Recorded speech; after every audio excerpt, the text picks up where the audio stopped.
Hello friends, બજાર જેવી મીઠી બુંદીની રેસીપી લઈને આવી છું।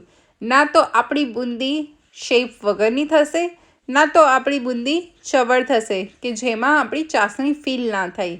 આજે આપણી બુંદી પરફેક્ટ રાઉન્ડ બી બનશે અને ચાસણીવાળી જ બનશે। તો ચલો ફ્રેન્ડ્સ, એના માટે રેસીપી જોઈ લઈએ। એના માટે આપણે આ રીતે ઘરની કોઈ બી વાડકીના મેઝર લઈ અને એમાં 2 કપ જેટલો બેસન લઈ લેવાનો છે। આપણે જે ઘરમાં રેગ્યુલર બેસન યુઝ કરીએ છીએ એ જ।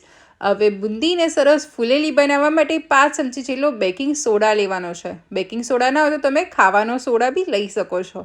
હવે આપણે ફ્રેન્ડ્સ જે વાડકીના મેઝરથી લોટ લીધો હોય એ જ વાડકીના મેઝરથી પાણી લેવાનું છે।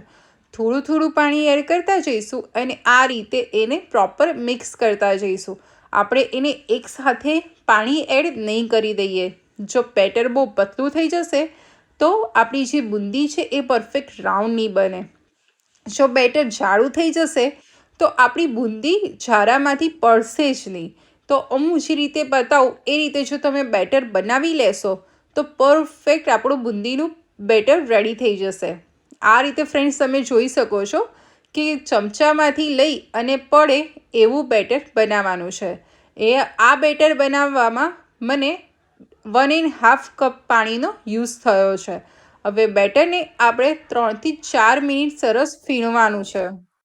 તમે જોઈ શકો છો સરસ કે હું એને 2 થી 3 મિનિટ આ એક જ ડાયરેક્શનમાં બેટરને ફીણી રહી છું।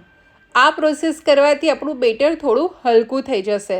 હવે આપણે બેટરને ચેક કરીએ અને આ રીતે થોડું બેટર વાડકીમાં પાણી ભરેલું છે એમાં ટીપું પાડીને જોઈએ તો આપણું જે આ બેટર છે એ અત્યારે હાલ બેસી જાય છે નીચે, એટલે આપણું બેટર પરફેક્ટ નથી રેડી થયું। એટલે 2 થી 3 મિનિટ સરસ ફીણીશું તો તમે જોઈ શકો છો કે બિફોર અને આફ્ટરની સ્ક્રીનમાં કલર ખાસો લાઇટ થઈ ગયો છે અને વજનમાં હલકું થઈ ગયું છે।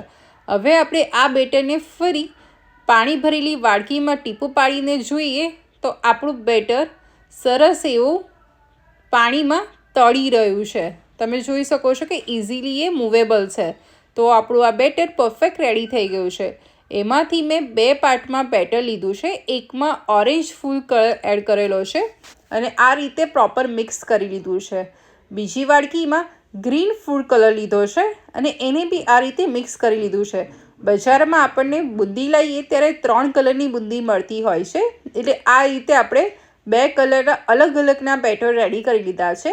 એ રીતે મેં 3 કલરના બેટર લીધા છે, જેમાંથી યલો, ઓરેન્જ અને રેડ એવા 3 કલરના બુંદી બનાવીશું।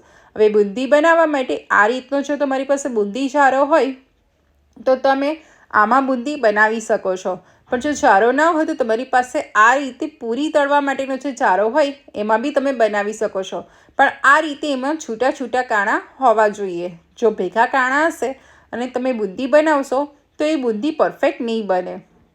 હવે ફ્રેન્ડ્સ, આપણે તેલ ચેક કરી લઈએ તો આપણે આ રીતે ટીપું પાડીને મૂકીએ બેટરનું અને થોડીક વાર એને આપણું જે ટીપું છે એ ઉપર આવી જાય તો આપણું બુંદી પાડવા માટેનું તેલ પરફેક્ટ રેડી થઈ ગયું છે। આ રીતનું મીડિયમ ફ્લેમ પર ગરમ કરેલું તેલ હશે તો જ પરફેક્ટ બુંદી પડશે। હવે ફ્રેન્ડ્સ, બુંદી પાડવા માટે જારો કયા સ્ટેજ પર રાખવો? જો તમે જારાને બહુ નીચો રાખશો તો બી પરફેક્ટ બુંદી નહીં પડે, બહુ જારો ઊંચો રાખશો તો બુંદી પરફેક્ટ રાઉન્ડ નહીં પડે। આ રીતે થોડોક ડિસ્ટન્સમાં રાખશો તો બુંદી આપણી પરફેક્ટ પડશે। તો આ રીતે મેં ઓરેન્જ અને રેડ કલરની બુંદીને ફ્રાય કરીને રેડી કરી લીધી છે। હવે હું તમને બતાવું કે યલો બુંદી મેં કેવી રીતે રેડી કરી। તો મેં આ રીતે જારા પર થોડું બેટર લઈ અને થોડોક હાઇટમાં રાખી અને એને રેડી કર્યું છે। બેટર થોડુંક જ પોર કરવાનું અને બુંદી ઓટોમેટિક નીચે પડી જશે। તમારે જારાને હલાવવાનો નહીં, એ ઓટોમેટિક જ બુંદી નીચે પડી જશે। હવે જ્યારે બુંદી પાડતા હોય ત્યારે ફાસ્ટ ફ્લેમ પર બુંદી પાડવાની, ત્યારબાદ લો ફ્લેમ કરી અને એને 2 થી 3 મિનિટ બુંદીને સરસ તળી લેવાની। 2 થી 3 મિનિટ બાદ આપણે બુંદીનો થોડો લાઇટ પિંક કલર આવે ત્યાં સુધી એને તળવાની છે। ફ્રેન્ડ્સ, તમે જોઈ શકો છો કે આપણી બુંદી સરસ એવી રાઉન્ડ શેપમાં જ રેડી થઈ છે। જેથી આપણે પરફેક્ટ સ્ટેજ પર જારો રાખ્યો હતો અને પરફેક્ટ બેટર રેડી થયું હતું, એટલે આપણી બુંદી બી પરફેક્ટ રાઉન્ડ બની છે. હવે એને 2 થી 3 મિનિટ બાદ બુંદી સરસ તળાઈ ગઈ છે, એટલે આપણે એને સાઈડ કરી લેવાની છે. તો ફ્રેન્ડ્સ, આપણી બુંદી યલો કલરની, ગ્રીન કલરની અને ઓરેન્જ કલરની બુંદી રેડી થઈ ગઈ છે. હવે ફ્રેન્ડ્સ, હું એમાંથી બતાવું બુંદી તો હાથમાં લઈએ અને આ રીતે અંગૂઠાને આંગળી વચ્ચે દબાઈએ અને સરસ આ રીતે દબાઈ જાય તો આપણી ગળી બુંદી બનાવવા માટેની બુંદી પરફેક્ટ રેડી થઈ છે. હવે એની ચાસણી બનાવવા માટે જે કપથી બેસન લીધો હતો એ જ કપથી ખાંડ લીધી છે અને એ જ કપ અડધો પાણી લીધું છે. હવે આપણે એને લો ફ્લેમ પર જ ચાસણી બનાવવાની છે. જો તમે ફાસ્ટ ફ્લેમ પર બનાવી દેશો તો પાણી બંધ થઈ જશે અને ચાસણી પ્રોપર નહીં બને. એટલે આ રીતે લો ફ્લેમ પર એની ચાસણી બનાવવાની છે. આ રીતે આપણી ચાસણી પ્રિપેર થતી હોય ત્યારે થોડો ફૂડ કલર એડ કરી લેવાનો છે, ઓરેન્જ ફૂડ કલર, અને થોડો ઇલાયચી પાવડર એડ કરીશું. ઓરેન્જ ફૂડ કલર આપણે એટલે એડ કર્યો છે કે જે આપણી યલો બુંદી છે એને થોડો ઘણો કલર અને સરસ એવો ટેક્સચર મળી રહે. હવે ફ્રેન્ડ્સ, આ રીતે તમે જોઈ શકો છો કે આ રીતે ઉપર થોડા બબલ્સ આવવા માંડ્યા છે અને આપણે આ રીતે ચાસણી ચેક કરીએ તો હાથ વચ્ચે લઈએ તો થોડી ચીપચીપી છે. તો આ રીતની ચાસણી આપણે રેડી કરવાની છે. હવે ચાસણી ગરમ હોય ત્યારે જ આપણે એમાં પ્રિપેર બુંદી એડ કરી અને બધું સરસ મિક્સ કરી લેવાનું છે.